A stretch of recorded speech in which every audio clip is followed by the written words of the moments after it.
Welcome, everyone, to episode 27 of the Phoenix Report. I'm Jack Connor, and my guest today is a guy I've wanted to have on for a while. He's not a guy that I've known for a long time, but have you ever met somebody and you're running into him and you talk to him a couple times and you kind of get this feeling like, I feel like I've known this guy for years.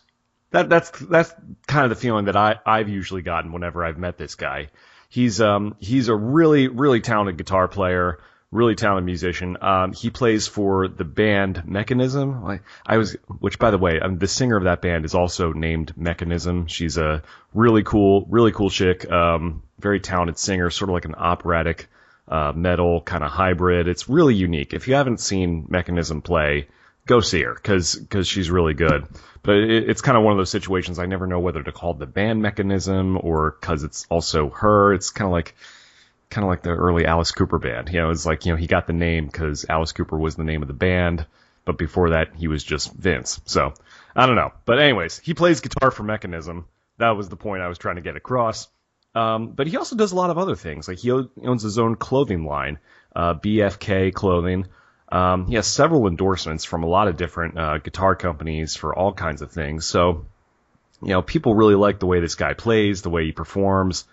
He's also a enthusiast of horror films. He collects a lot of different memorabilia from horror movies, and I've seen glimpses here and there. I haven't been to his house yet, but he has a really, really big collection, something that I've wanted to see. And I think he mentioned that he might have been on a reality show for it. I don't remember exactly what the details. I'm sure he'll get into it, but he's just one of those guys where people are naturally drawn to him. He's got that charisma about him, and I've noticed it every time I go to a show that he's either at or he's playing at. He'll have a bunch of people around him. He's just one of those really outgoing, friendly, gregarious kind of guys where he just great player. He's got a great look. He really has that whole package, and it's one of those things. If I had known him before I started Vertebreaker, who knows? Maybe I would have been like, hey, you want to come jam? Whatever. Who knows what would have happened? But he's killing it right now with Meka Nism, and he is also now the guitarist for. He will actually be performing in a production of Rock of Ages in Orlando at the Dr. Phillips Center from September 28th through October 9th. And so that's really exciting. He's not an actor or a singer, but he's performing with the band, with the house band. I guess most musicals or musical theater, you'd have like an orchestra pit. I believe they have the band right there on stage with the actors and all that. I'm pretty sure how that works. I haven't seen Rock of Ages yet, but I heard that that's how it works. But yeah. So this guy is a really incredible lead guitar player. He's not only with band, but now he's on Broadway as well. Well, not really Broadway, but, at least performing in a musical. And, clothing line owner, a horror movie enthusiast. Please welcome to the Phoenix Report, Bobby the Ripper Keller. Oh, man, thank you for having me, dude. You're giving me, chills and goosebumps over here with all that introduction, man. Yeah. Well, all of it's true. You're definitely a prolific guy. People know you're around town. Oh, man, thank you. And the funny thing is, like I said, you and I haven't known each other a long time. I wasn't really sure of your history a lot, so this is really going to be educational for me, just because I'm trying to get to know you a little bit. Just because I've been a fan of yours for a little bit, and obviously we've crossed paths quite a bit, being on the circuit. So absolutely, yeah. So when So tell me a little bit about how you got started playing guitar. I guess how old were you? Oh man. Well, as far as me playing guitar, I actually haven't been playing ridiculously long. I started playing in 2008 when I was in Atlanta, Georgia. It's kind of weird, it's like my family on my mom's side, they're all musicians, and they were all like at least guitar players. I had another relative that I guess went to Juilliard for drums or something, but oh, wow. It was kind of always around, and especially when I was little, my mom was a DJ and she had records for days, and I used to pick out all the Iron Maidens and the Sabbaths and stuff like that, just because the covers look so cool, and sure. So that it just kind of was always around, and my uncle who is the guy that he taught me the most, I think, just kind of wanting to, hey, I kind of want to play guitar. And, he was like, sure, yeah, I could teach you over the phone. And that was in 2008. So he taught me some stuff over the phone, and then I just kind of started dabbling with it, and soon I became obsessed with it. And then, I kind of found like a natural knack for it that just kind of felt right in a weird sense. And, so then I got back to Florida, in 2009, and I finished my degree at Stetson University, which I regret not taking their music program now. Mm-hmm. But, it was kind of one of those things. I was like, I just want to get out of school and go back to Orlando. So then when I got to Orlando, I met Meka, at a show at the Copper Rocket, which is funny because she works there now. But, we met, and, we kind of clicked, and, she was looking for another guitar player, and, it was a funny story because I was like, oh, well, I play guitar, and she kind of looked at me and was like, oh, that's cool. And she just kind of slept it off. And it's a funny story today. We laugh about it, but, she invited me to a jam, to just kind of play guitar. And I didn't know it was really an audition because I've never really done that before. I was just kind of like a closet guitar player, Metallica freak. And, all of a sudden, I went and played, and everything kind of felt pretty natural, and it just kind of clicked. And so she was like, yeah, you want to be my guitar player? I was like, sure. And that was back in like 2010. Yeah. And then that's kind of how that all happened. So Meka's band is I guess that's the only band you've ever played in? That is the only band I've ever played in. Obviously, recently I've been filling in and, playing with some other bands here and there. But yeah, Meka's my my band, the first band I've ever played in. Wow. I had no idea. Now, did you play any instruments before guitar, or? No, I didn't. I grew up, mostly playing sports. I played basketball pretty much every day of my life, from like fourth grade all the way up to into college. That's one of the reasons why I went to Stetson, was because I had a athletic scholarship to play basketball. Oh, wow. What position did you play? I played shooting guard. Nice. My job was to put the ball in the hole. Isn't that everyone's job, technically? Yeah. I was just going to say, yeah, job description hasn't changed today. I mean, unless you're on defense, but yeah. I think, that's kind of different. It was something I enjoyed. I think sports taught me a lot in regards to, how to operate under team dynamics, sure. Things like that, and just how to stay determined and how to work hard for what you want to do. And I've totally applied that stuff to guitar playing, because guitar playing was definitely something different compared to basketball. It was just kind of one of those things. You use your body, you practice, and you hone in your skills. But guitar, it was frustrating because it didn't come to me very quickly. It took me a while. And then,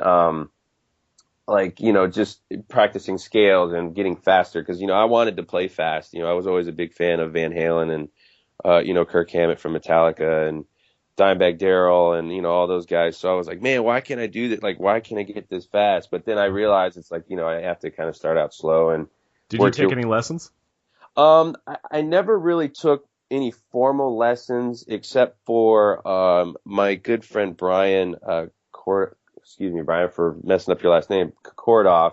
He's actually a pretty well-known guitar player here in Orlando. He's filled in with Kaylee Baker and done some stuff around town. But I took maybe like a couple lessons with him just because there was some things I was unclear about, and he was like a family friend of mm-hmm. mine. So I was like, yeah, sure, I'll try it out. And then other than that, it's been mostly just me kind of figuring things out, or YouTube videos, or just kind of screwing up and trying to know what I'm doing. Wow. I mean, I honestly, I never would have suspected that, I mean, for one thing, that you started as late as you did. I mean, not that college is, not that you're super old when you're in college, but still, it's like you hear most guys starting when they're young teenagers and that sort of thing. You picked it up a little bit later, but yeah, I mean, you really, I mean, I wouldn't know it to hear you play, honestly. I mean, you've got the chops. But but that's interesting because it's like, because I remember, when I was 13 or so, obviously YouTube wasn't really a thing.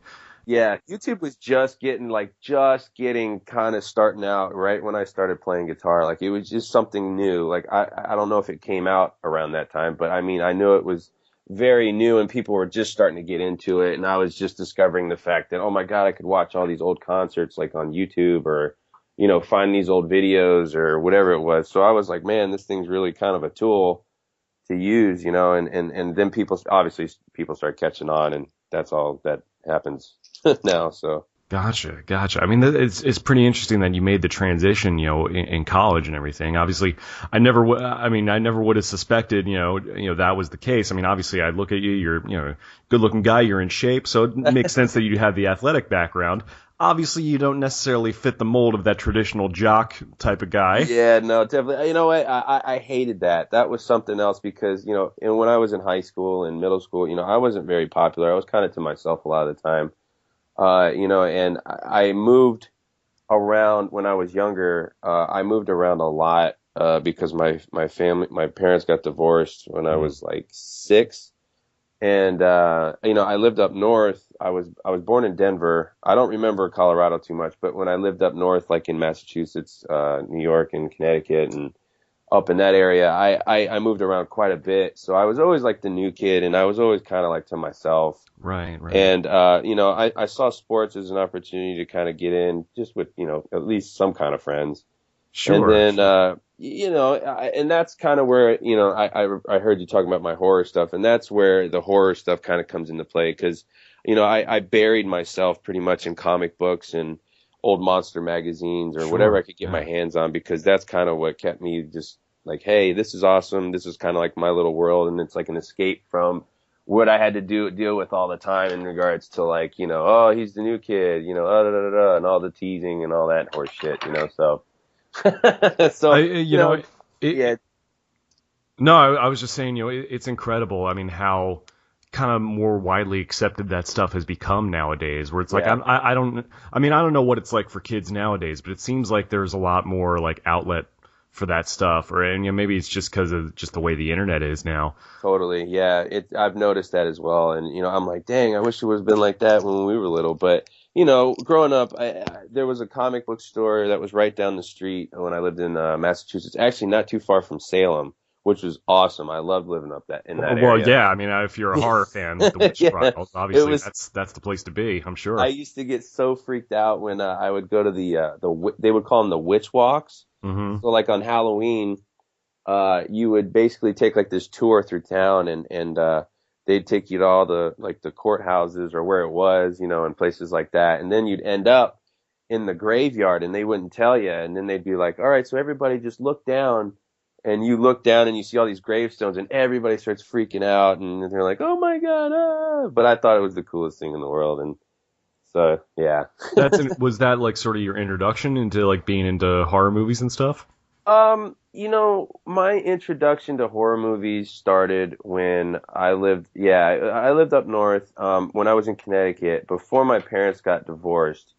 Not too soon before, but, there was, Creature Features. Mm-hmm. There was another guy in Connecticut that would play movies late at night, and me and my friend, who I still remember to this day, his name's Bryce, we would stay up late, or we'd spend the night at each other's houses, and we would sneak down and watch these monster movies because we weren't necessarily really allowed to watch them. Right. And so, like, we'd sneak down, we'd watch them, or like, when I would be at home with my dad, I would tell him about them, and he was like, yeah, we can watch them. So I'd sit up with him and watch them, and, that's where I saw The Creature from the Black Lagoon. I saw Dracula, I saw Frankenstein, and just like a lot of B horror movies. Like there was this one movie I still love today called Equinox. Mm-hmm. It's very, very, very similar to The Evil Dead. Like the story about the book and the Necronomicon and all that stuff. And I was like, man, I wonder if this is where he got that idea. Like it's very, very similar, but kind of a little different as far as the monsters and stuff. But I saw that movie and, those are just times I've always held dear to my heart, cause I got to spend time with my dad, cause we would stay up late and he wouldn't tell my mom. He was real cool about it. And, it was good times. And so that was really my introduction. And then of course I was always, really enthralled with, like the Iron Maiden covers and the famous Monsters of Filmland, magazines and comic books. So like all that kind of stuff I was always really into just because of how eye-catching the artwork always was. Sure. I mean, so much of that stuff goes hand in hand. I mean, certainly with the Maiden albums, but I guess was that your entryway into the music, or? Yeah, well, my mom was a DJ. She would play everything from everywhere, and she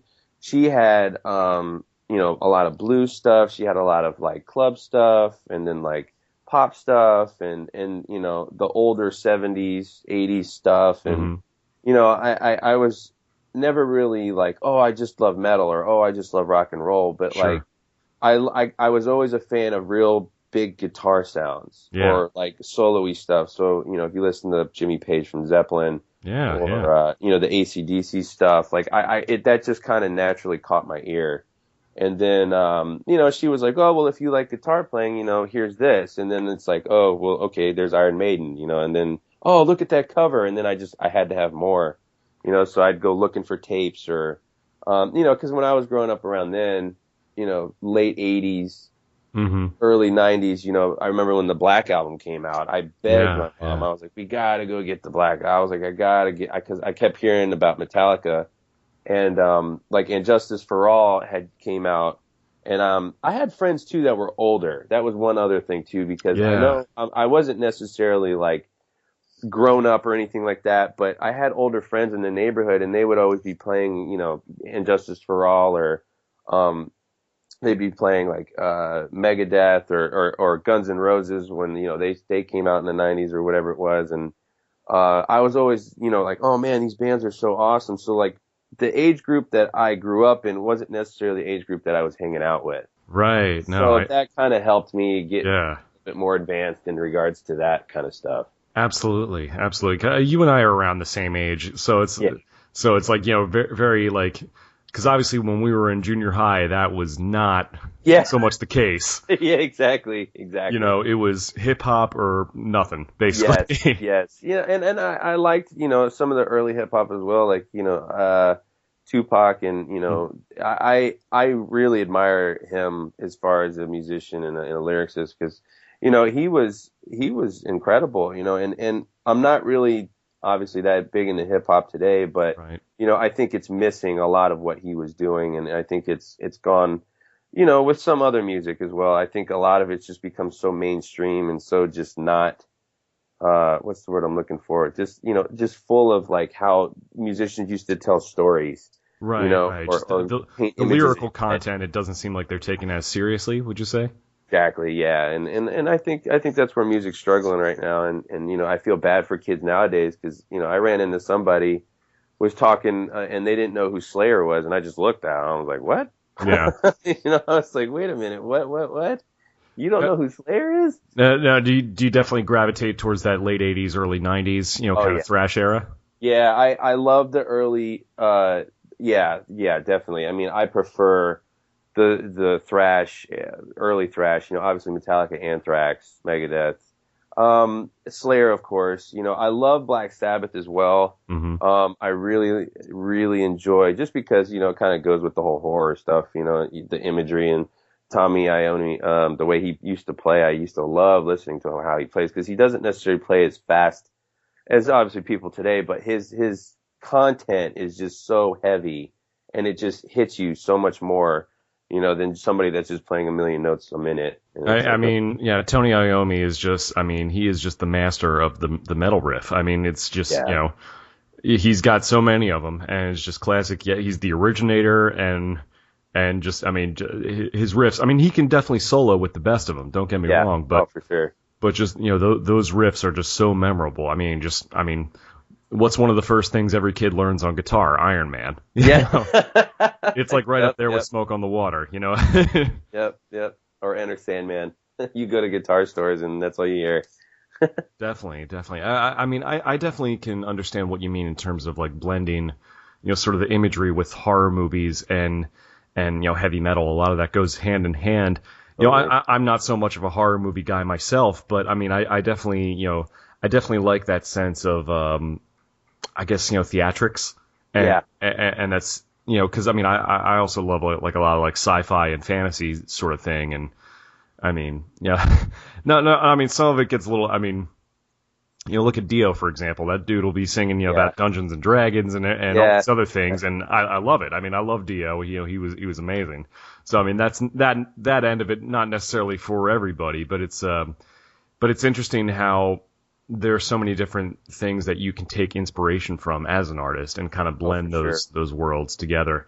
For sure. No, that's something. Actually, somebody just asked me recently. They're like, what is your biggest inspiration when you write, like, either guitar riffs or mechanisms, writing new songs? And I said, actually, inspiration can come from really anywhere, and it's not like we or just myself. Like I know when I'm kind of stuck in a rut or I'm trying to figure something out. I mean, I'll sit in my monster room and just sit there and just wait, because I feel so inspired by that kind of stuff. And, it invokes feelings that, maybe I haven't felt in a while, or, the excitement, or just getting all pumped up, or thinking about, like, for instance, like, you think about the old King Kong movies, like King Kong walking through New York City and destroying all the buildings. Like, what would that sound like on a guitar?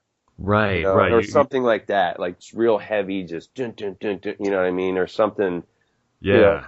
Yeah, you're trying to convey that emotion and everything. Exactly. And just get that sort of eerie vibe, and you can do that even in like the song Black Sabbath. You hear the tritone. Yeah, exactly. And just all the kind of myth behind that. People have accused that of being, it's the devil's tritone or whatever.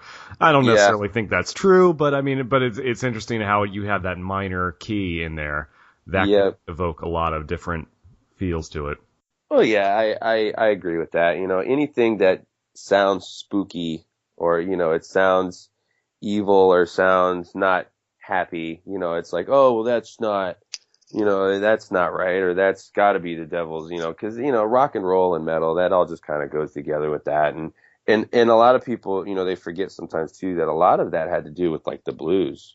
Absolutely. Real early blues. I mean, that's kind of where all that started. And if you look at rock and roll, at least when it started in the 50s, a lot of it was a mixture of rhythm and blues and country music of the time. Yep. So you had, those two worlds kind of creating, and that's where our genre came from, basically. Yeah. And obviously forget about that. Obviously it's changed a lot, over the last, 50, 60 years, however long it's been. Yeah, no. But that's the beauty of it. But speaking of King Kong, what did you think of that new trailer for the movie? Oh man, I think it looks great. I was out in LA not too long ago. I think it was or sometime in May or before May. But I was out there, and they were doing some of the new stuff for, like, the theme park here in Universal, Skull Island, and they were giving us, like, previews of some stuff. And I went on this crazy King Kong ride that it was part of the tour, and I was amazed with it, and I was like, man, they're really starting to pour a lot of, like, thought into it, because I remember King Kong back in the day, like. It was. Do you remember the King Kong ride at Universal in Orlando back at Confrontation? Yeah, I do remember that, and it was, it was awesome when I was a kid. Looking at it now, it is what it is. But I think with technology and stuff like that, rides today are completely just out of this world. Definitely. Because I remember I was talking to my wife about that. We were at Islands of Adventure, and we saw this, like, sign, coming soon, Kong Return of Kong, Skull Island, and we were just like, wait a minute, is that for a ride, or is that for? Do they have a movie coming out with that? And sure enough, it's both. They do have. They are getting the ride is there now. It's like I was about to say it's still coming, but it's there now, and the movie is coming next year, so that's pretty rad. Yeah, it'll be cool. It'll be definitely cool, and I think it's great that they're doing that. And I like I'm not. It depends. A lot of people always ask me, like, oh, do you like remakes, or what do you think about this? And I mean, I think it's important to keep the line of the movie still alive, and relevant in today's society and world. I think that's very important, because I would hate to see a lot of these movies die, or nobody knows about them, or, things like that. But, that's also the fun part. You kind of get to discover these things, and then it's like, oh my God, why didn't I know about this now? Absolutely. So I mean, I think it's great, and I like what they're doing, and from what I saw when I was out in LA, and what I want to see when I go to Islands of Adventure, hopefully soon, I think it's just going to be awesome. So there are a lot of parallels in terms of like movies, like like because I'm a big superhero guy. Yeah. And obviously there will be reboots and remakes and that sort of thing. And people will ask me, doesn't that bother you that they're doing the same thing over again? And it doesn't, because for one thing, they very rarely do the same thing over again. Yeah. And even if it's a short amount of time, like look at Spider-Man. There's been a few different iterations of that. Even now with Batman, and it's like, well, I don't mind because we're getting more of these guys. And, oh yeah, for sure. And okay, maybe this version they'll do something different with it, and I think for the most part the audiences still want to see whatever that is. So remaking something isn't necessarily a bad thing. If it's done well, people will go see it. Yeah. And I think people will go see it no matter what. But if it's done well, people will keep going to see it and will keep supporting it. Oh yeah, for sure. You look at Iron Man. When they came out with Iron Man, that whole series of movies is just epic. I think they casted Robert Downey Jr. as being one of the best comic book hero actors, whatever, of all time, and I agree with you with Spider-Man. I think the first couple ones were okay. They weren't bad, although I'm a huge Venom fan, and I was a little disappointed with what they did with that.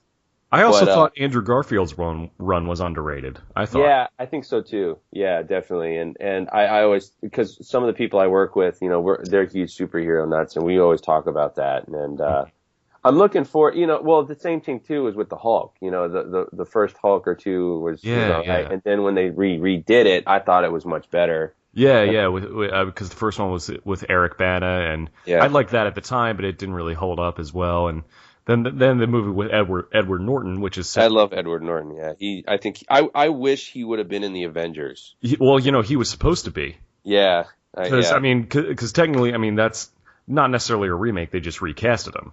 Yeah, with Ruffalo in there. I thought he was good though. For Norton not being in there, I think he was a good choice for sure. He kind of fits the comic book, like he looks just like the guy or whatever, so it kind of talking fits. about Mark Ruffalo. Yeah. My wife is over here. She's in love with him, by the way. That's nice. That's her guy. Yes, I know, honey. I know. It's okay. I got Scarlett Johansson to work with, so it's all good. It's a give and take in the relationship, Bobby. That's how these things work. Yep, absolutely. Yes. So, you're quite the collector of memorabilia yourself. And so you've told me about this. I've seen, like I mentioned in the intro, I've seen glimpses of your house. I haven't been to it, but you have quite the collection. And you actually had that featured on TV. Tell us a little bit about that. Yeah, well, I'm a borderline hoarder, and a lot of people that come over here, they're always just like, "What in the hell is going on in here?" And it's one of those things. I guess if I had to think about it, it kind of relates to when I was little, and I just found a lot of comfort in the horror stuff and the artwork and the toys and the collectibles. And now, obviously, being more of an adult, or trying to be somewhat of an adult, finding these things like on eBay or other collectors, and being in little small circles of people that are just as big of a nerd as you are, it's pretty cool. I was featured on a TV show. It was called Fanatics, and they did that back in August. I think it was almost 2 or 3 years ago. Nice. And it was kind of a funny thing because I got this email, and I still to this day don't remember how they even found me, but they were like, "Hey, we're such and such. We found you, and we saw that you had this really big horror collection." And I'm just like, "Yeah." And I'm not really that person to talk too much about it, because it will either deter people and think, "Oh, I don't want to talk to this guy anymore," or it'll be like, "Oh, that's awesome."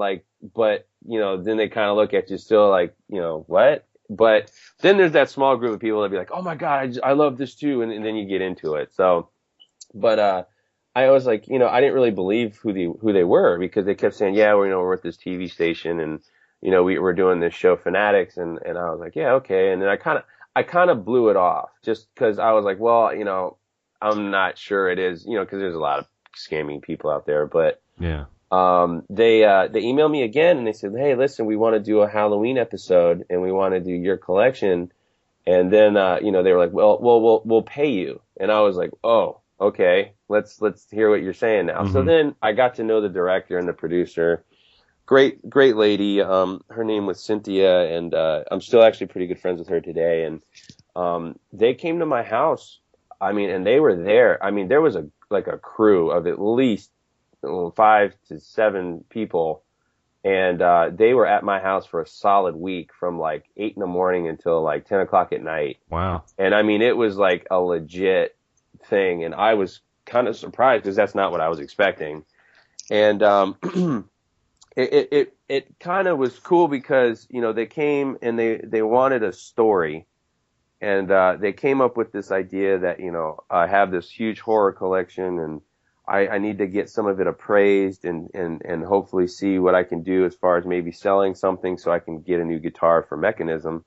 And that was a pretty big step for us because it got us some national exposure, and we had a show in Tampa at the Brass Mug, the old Brass Mug, Hmm. and they came out and they filmed that, and we had a great time. And Nice. yeah, it was really cool, and it came out really nice. It debuted in October, right around Halloween, and they made me look like this amazing, like just the way they edited it, and they made it real funny. And they had my friends in there, and of course Meka was in there, and all the bandmates, and they had just people that knew me and stuff talking about like, yeah, when we come to his house, it's full of stuff. And we walked through a bunch of stuff, and I met this really guy. I'm still really good friends with him today. His name's Brian Cathenis, and he was the appraiser, and he actually has a radio station too as well, where he talks about collectibles, and people will call in and kind of see what his opinion is on stuff. And we had a great time, and we really hit it off. I mean, because he saw some of this stuff here, and he was just like,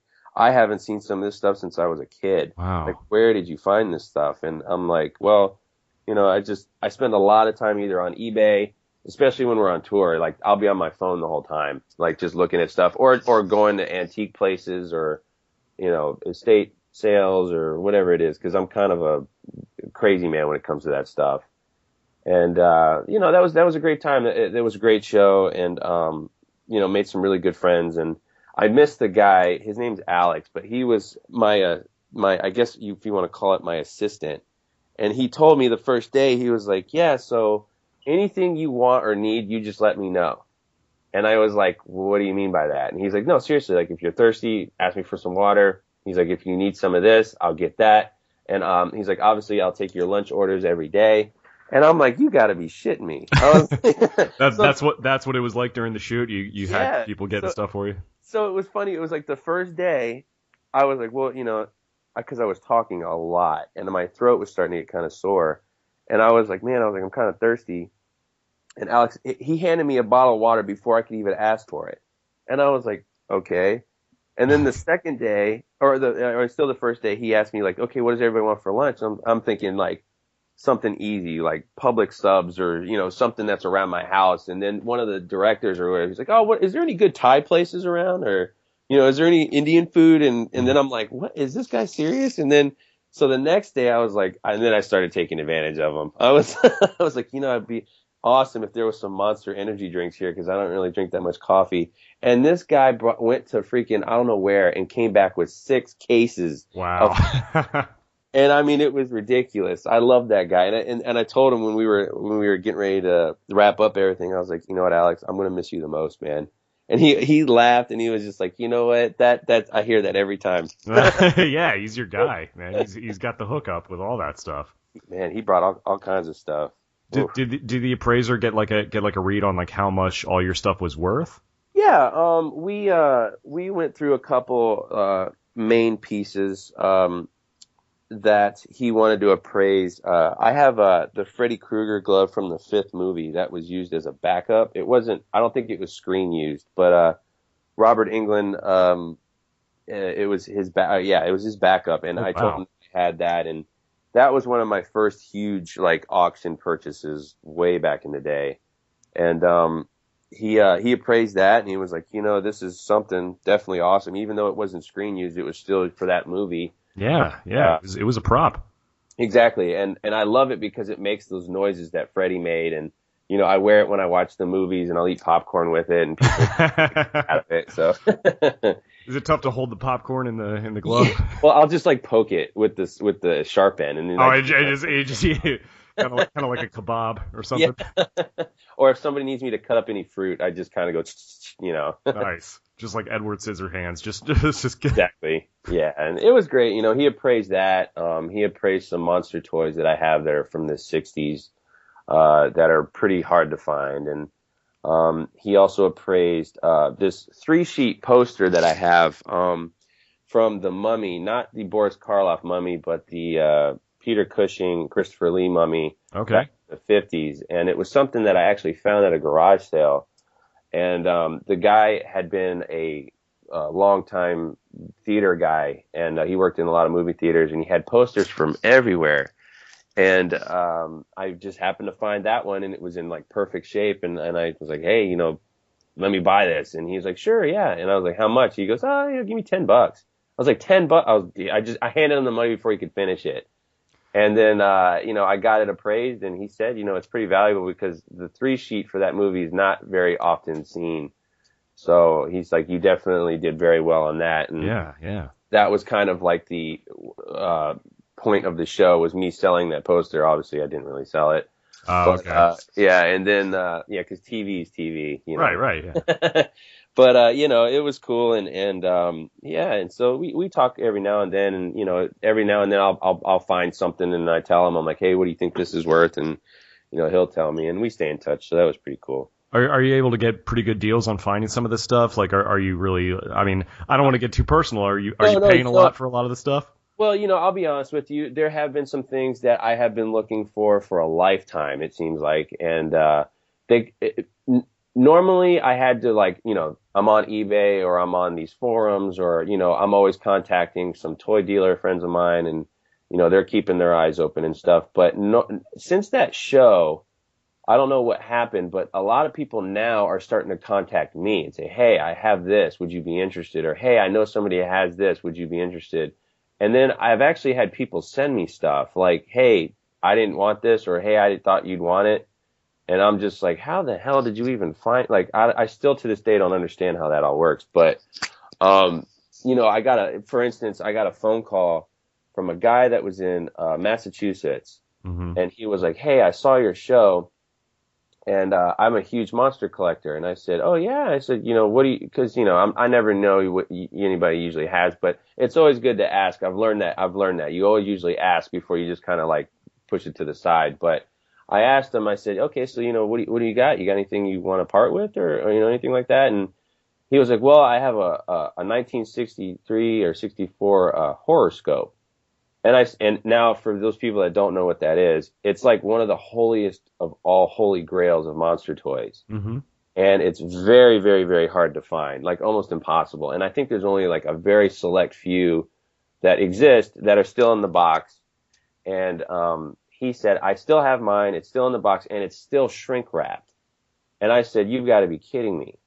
I said, what is a horoscope? Is that something? Yeah, I should have said that. A horoscope is a very simple toy. And that's what the great part was as far as some of the horror toys back in the day, because they were so simple. But they were fun and they entertained kids. So what this is, it's basically like a big green circle. And you would slide these little booklets that had movies like Dracula or Frankenstein or The Creature from the Black Lagoon, and it was basically like a flip book. So like when you flipped them, they would move and it would look like the movie. Oh wow! I would kind of like a viewfinder, or exactly like that. And that's what it was. And you would spin the wheel, and it would kind of make the picture or the pieces of the book move, so it looked like the movie. Obviously, it wasn't the whole movie, but it would like animate a little bit some of the scenes, or exactly. Yeah. Oh, that's really cool. Yeah, it is pretty cool. So this guy's like, yeah, I have one of those. I was like, okay, I need you to send me pictures. So he got on the email, you know, and he was an older guy, and you know, I kind of had to walk him through some of it, but he sent me some pictures. And I said, okay. I was like, obviously I'm taking a little bit of a risk because I'm not there to see it in person. Obviously, you know, it could be fake I don't think there are too many fakes out there, but still, I was like, you know, what do you want for it? He's like, oh, you know, I want X number of dollars. I was like, okay, that's a little high. What about this? And then he's like, oh, well, let me think about it. So then I contacted him again. I was like, okay, listen, what about if I meet you in the middle? And then he was like, okay, I'll do it. So then when he sent it to me, I got it. And then I was just amazed at how amazing condition it was in, and the fact that it was still in the plastic, in the box, completely original. I freaked out. And then I got, here's another funny story too that'll branch off from this. But Okay. one of my toy dealers, or good toy friends of mine, is also the toy dealer and friend of Kirk Hammett from Metallica. Really? Yeah, and Kirk Hammett has probably the biggest horror collection of all time. I mean, he's got things that are one of a kind, pieces that, no one's ever been able to recover or find, especially movie posters. He's got like original Frankenstein, Mummy, Dracula, all that kind of stuff. So when Right. my No, friend, I've heard about that. He's a big enthusiast like yourself. he is, and it's kind of funny because I didn't know this. I did not No. know that because I'd always been a fan of Metallica, and I liked Kirk Hammett as a guitar player, Hmm. but I didn't know he was all into this horror stuff. And then when I found out about it, and I think he released a book, I got his book and I looked at it. And I was like, you got to be shit! Like I was like, we have a lot of the same like toys, and he had a horoscope, but it wasn't nearly as in good a shape as mine.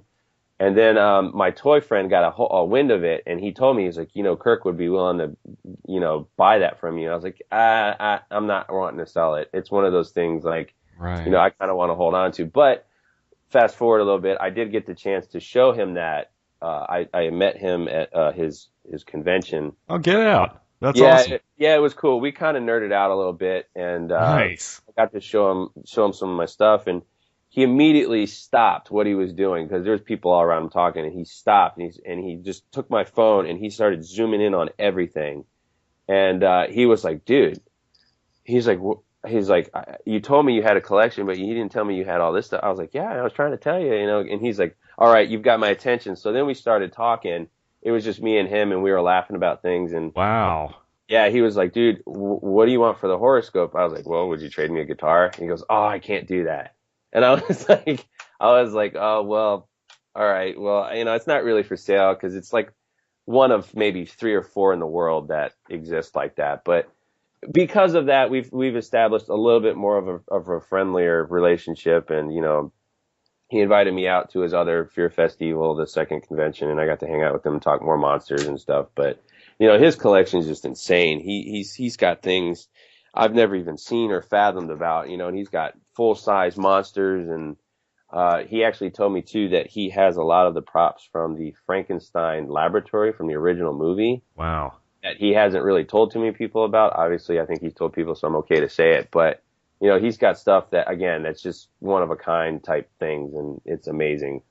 Look at So, you, yeah. man. Your buddies with Kirk Hammett, man. That is incredible. Yeah, I mean, I hope he remembers me when I see him, but, That's so cool. That is really awesome. Well, I mean, like him, I know you tend to throw like Halloween, shows and parties and stuff. I try to do my I've best. seen some as Bobby Von Ripper. I know I've been hearing My about that alter guy ego. for a little bit. Yeah, that guy, he stays caged up for a while. I have to keep my eyes out on him. Well, you got to be careful. Yeah. But that is really cool, man. So I mean, between that and I mean, I'm sure that show. I mean, obviously that I mean the amount of exposure you must have gotten, that must have been It incredible. was a little crazy. Yeah, I wasn't. The producer told me, or Cynthia, she told me after we filmed everything, she's like, well, I hope you're going to expect some stuff. A, you're going to expect some crazies. B, you're going to expect a lot more just people following. He's like, you're going to see your numbers just kind of go up. And I'm like, well, I hope so. I mean, that's cool, because anything to help the band, obviously.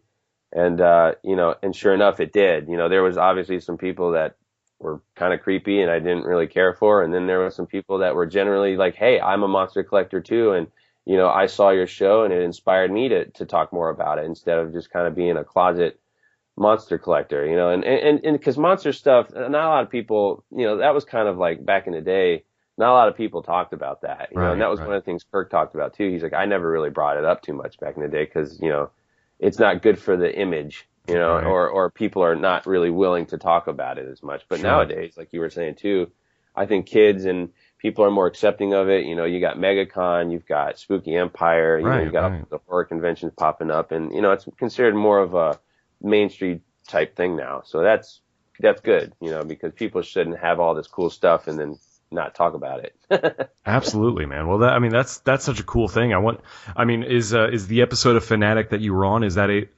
available online anywhere? Or? Everybody keeps asking me that. It was online. I had it online, but Reelz, the channel, they took it down. Oh, really? And it's not up anymore, but I do have a copy of it somewhere, and I've got to find it. But yeah, I would hope they would at least give you a copy of it. Yeah, they gave me a copy. I have it somewhere. Yeah, I got to find it, and maybe I'll put it up somewhere or keep it so they can't take it down, because it was cool, and it was definitely a time in, you know, Meka Nism's history that was a little interesting, and, you know, that people can get a little bit of a better glimpse of, you know, what I'm hiding here. Definitely, man. Well, I mean, you know, it's definitely helped the band a lot, and I know, you know, and in addition to that, I know you maintain such an online presence, you know, going viral. Like every now and then, you know, you'll just be on there doing live videos, shredding.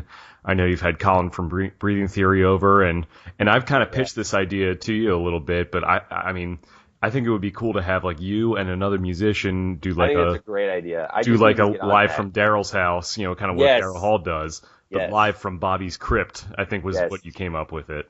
Yes, I think you're right. I think that was a genius idea, and I still want to get into that because for some reason, you know, I'm seeing a lot of people actually tune into it, you know, when I'm just goofing around on Facebook, and I really appreciate it, you know, and it's mind blowing sometimes. And you know, when Colin was over here, we were rehearsing the national anthem for Mayfest.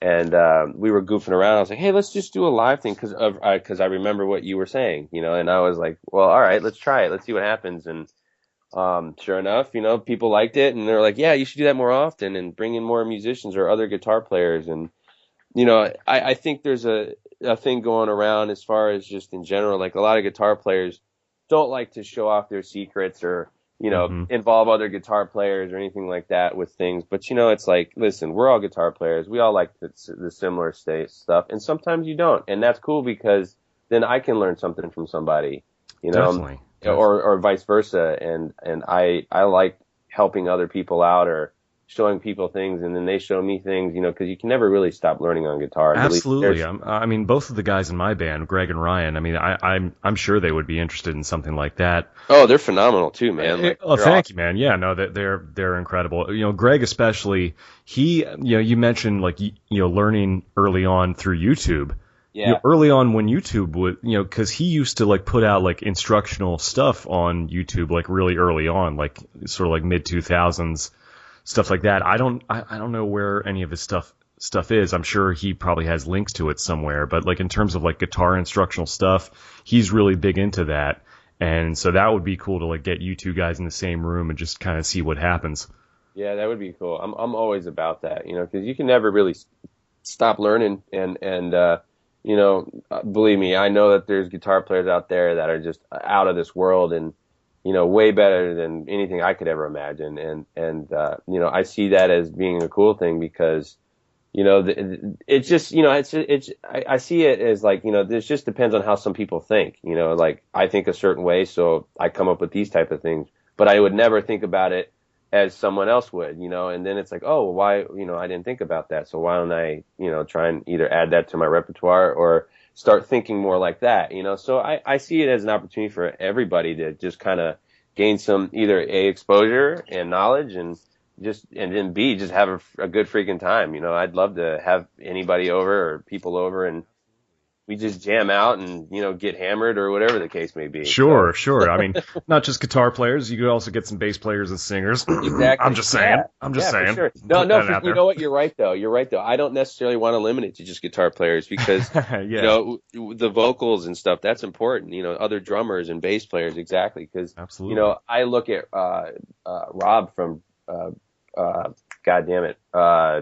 Fair Verona. Mm-hmm. He is an insane bass player. Like, you know, I know he plays with Burning Fair Verona and what he does on stage and stuff, but I've seen him play like on his little videos and stuff too, and some of the stuff he does is just mind blowing. Is like the tapping and the structure, and I'm just like, holy shit, man. You know, I'd love to have you up on here and you can just do something completely just crazy one night, you know. And he was like, yeah, let's do it. And I'm like, cool. So I think the idea is still there for sure, and I'd love to do it. And you know, obviously, I'd love to have you just ripping vocals over here. And yeah, well, I also play bass quite a bit as well. Oh, so, really? Well, bass was actually my first instrument. Yeah. Well, there we go. See, I didn't know that. Yeah. But let's get Al Corey on the phone and let's edit this thing. Come on, I think we got a pilot here. Yes. Al's a great dude, man. Oh yeah, he's the best. Let's switch gears for a little bit. You're Sure. playing in a production of Rock of Ages here in Orlando. Yes, and I'm terrified. How did that all come about? That came about. I have a good friend. Her name is Jessica. She's involved with the theater groups here in Orlando, and I actually met her at my job, which was a couple years ago. And she used to handle all the bands at Hard Rock when they'd come in, as far as like, whatever they needed, or kind of be like their stage manager and whatnot. Do you work at Hard Rock during the day, by the way? No, I actually, my day job, I work at Dove's Dread, and I do weddings, and believe it or not, I do weddings and like business events and stuff like that. Like event planning or? Yeah, exactly. Oh, yeah. Cool. Yeah, so it's fun and it keeps me busy because I can't necessarily sit down at a desk all day. I'd kill myself. I have ADHD so bad. Right. I know what you mean because I do that during the day, but thank God I have other stuff to do at night. So good for you, man. Stay busy because I'll tell you, I used to work at a bank. I was in charge of like dividends or something, and I had to sit at a desk all day, and I was just like, oh my God, I'm going stir crazy. I couldn't handle it. Sure. And that's when I kind of was like, you know what, this isn't for me. I know the money's good and all that stuff, but it's not worth my happiness and my sanity. So I'm going to play music, and I'm going to play with Meka Nism, and I'm going to take things a little bit more serious. You got to do what's right for you. But anyway, so you meet Jessica, and that was such an entree into the Rock of Ages. Yeah, Rock of Ages. The Theater Works Florida here. They got a hold of the licensing and everything for it, and they were looking for some musicians. They have some house musicians already, but they were looking for a lead guitar player. And I was doing a live video on Facebook, just kind of goofing around. And then Jessica saw it, and she was like, "Hey, I want to refer you to Theater Works Florida for Rock of Ages." And I've heard of Rock of Ages. I wasn't really that familiar with it, but I think about that movie that came out with Tom Cruise, and I was like, oh, that's okay. That's cool. And then, so she referred me, and then I got in touch with Scott Cook, the director and the head of everything. And he was like, yeah, I saw you playing on your live feed, and he's like, you're definitely the guy I want, and we would love to have you. And if you want it, the job's yours. And I'm like, are you sure you want me? Like, I don't think of myself as anybody special or anything. So I'm like, all right, I'll give it a whirl. And so it's been a long discussion ever since then. And I got the lead guitar role, and there's some outstanding other musicians involved. And Shannon, who is the keyboardist as well as the music director, we've got along really great. And we're getting ready to start rehearsals and stuff like that too. But yeah, that's kind of how it worked out. It was kind of one of those chance things. She remembered me as, being a guitar player, and then that live thing on Facebook. So I guess you really never know who's really watching. Exactly. I mean, that just goes to show when it comes to like putting out stuff like this podcast or like anything you do, like, because you never know what's going to come from it, and it might lead to nothing, but it might lead to something. You never know. Exactly. For sure. And you're so right about the podcast, man, because you never know who's really listening, or you never know who's touching in. And, it goes with the band and music as well. You just never know. And it takes that one person to just hear something. And that's kind of what happened. So. Oh man. Yeah, absolutely. Well, that's really cool. I've never seen the show or the movie before, but I have heard the soundtrack from, not the original cast recording, but the soundtrack from the movie version. And it blew my mind, because it's like, obviously I grew up loving so many of these songs, just to hear them, kind of through I guess interpreted by like sort of like a broad, sort of a Broadway setting, sort of a musical thing like that. And to hear some of these people sing it, like Julianne Hough and stuff like that, I'm guessing she probably never sang a lot of rock tunes before that.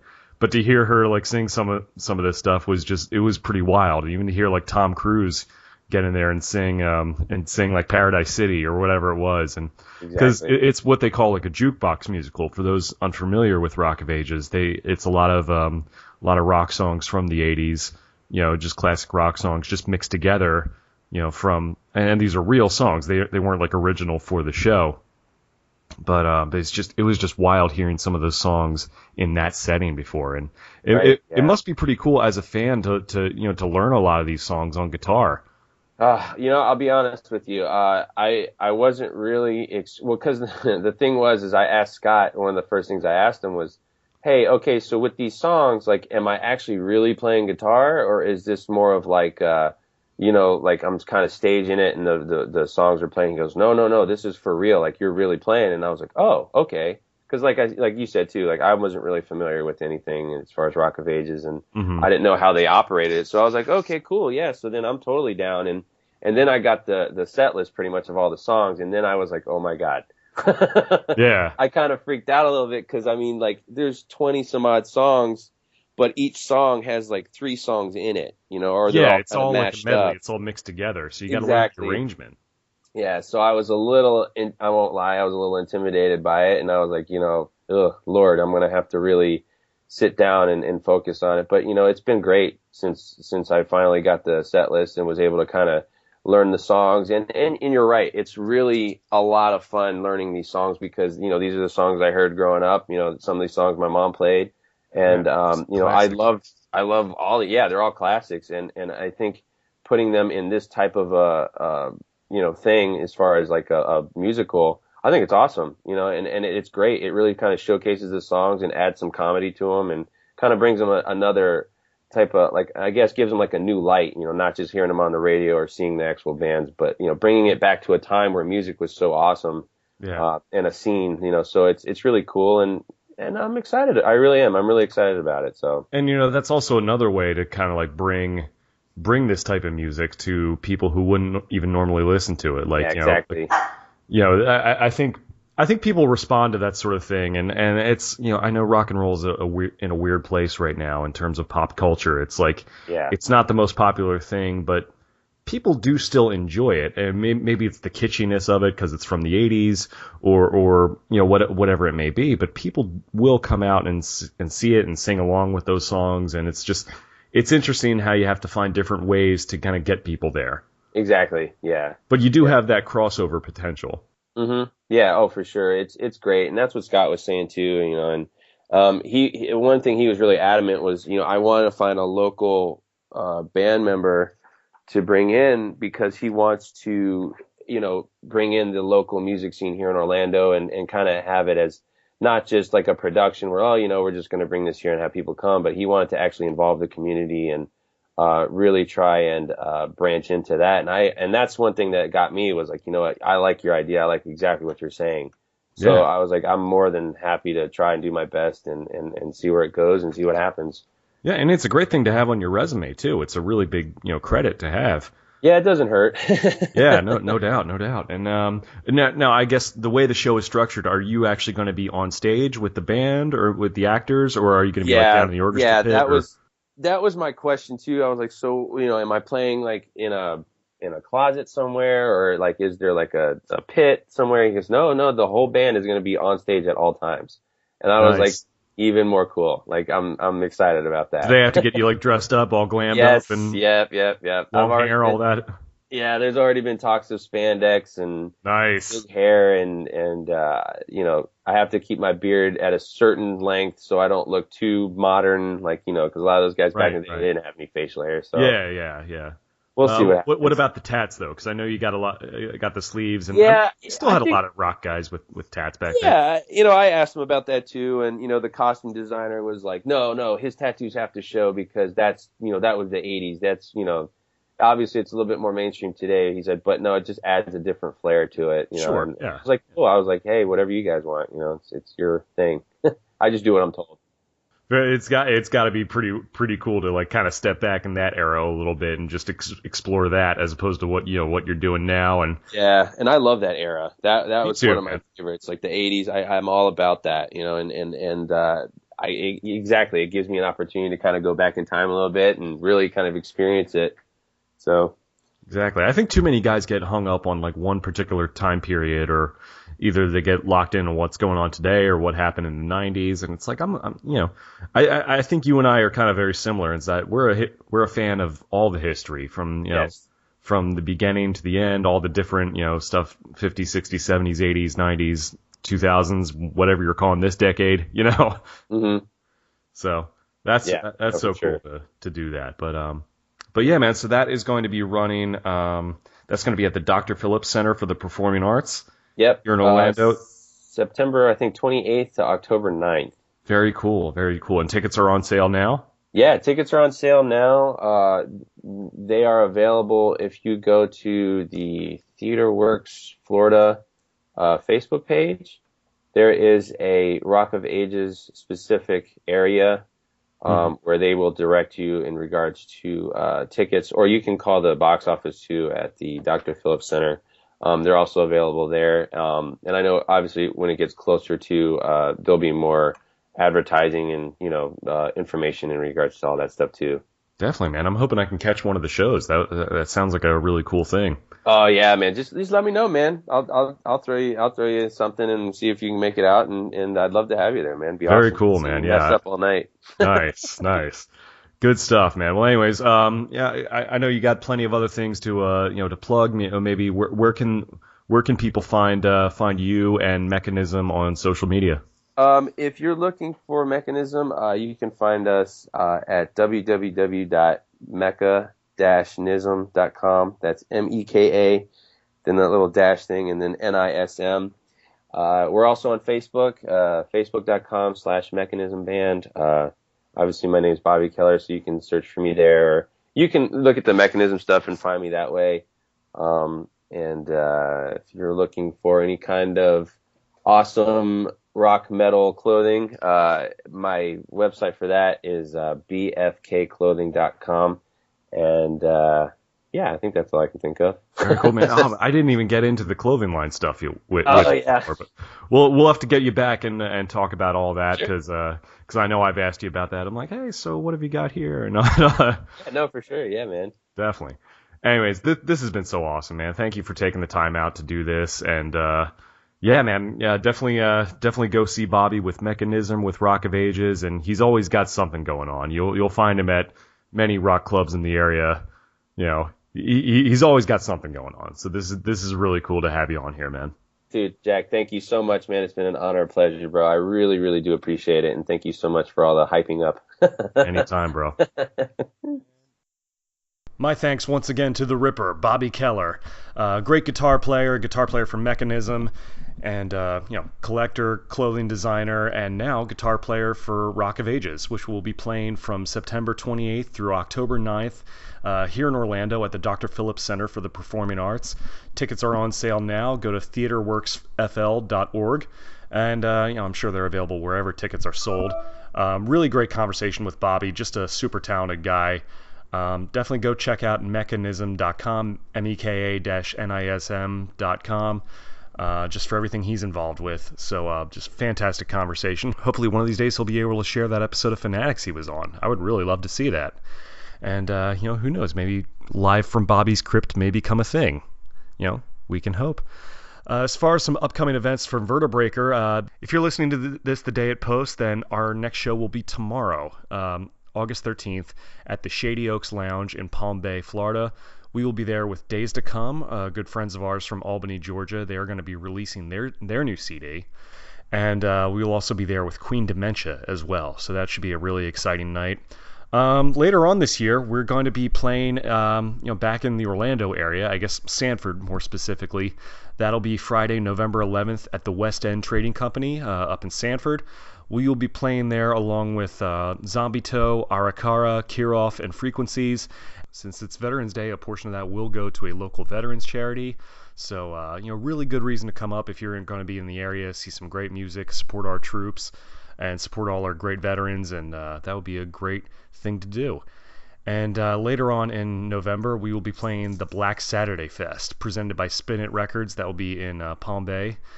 That'll be at the Space Coast Harley Davidson on 1140 Sportsman Lane Northeast in Palm Bay. That'll be a really big festival presented by Blind Anxiety Entertainment and Spin It Records. I think headlining that will be Blackfoot, along with Boba Flex, Kellen Heller, Fit for Rivals, Oblivious Signal, Lydia Can't Breathe, Whole Wheat Bread, 21 to Burn, and Spasm. And we will actually be on the second stage, on the acoustic stage. We will be playing once again with Jason Todd, formerly of Shinedown and Fuel. He will be joined by singer Trista Mabry. We'll be playing an acoustic set, and also up there will be Dominic St. Charles of the band Earn. So it should be a really exciting festival. Make sure you go check it out. That is it for this episode of the Phoenix Report. Thanks again to Bobby for coming on. Make sure you follow me on Twitter at JackXConnor. Like me on Facebook at facebook.com/JackConnorMusic. Feel free to check out my band, Vertebreaker, at www.vertebreaker.net. And if you have any questions, comments, or suggestions, make sure you email me at jackconnorpodcast@gmail.com or tweet me with the hashtag Phoenix Report. Make sure you go back and listen to all the other episodes that I've had. This will usually be on YouTube. I'm trying to get on iTunes. Hopefully by the time you listen to this, I will be on iTunes, but we'll have to go and see. But either way, thank you for listening. This has been the Phoenix Report. I'm Jack Connor. I'll see you guys again soon. Thanks.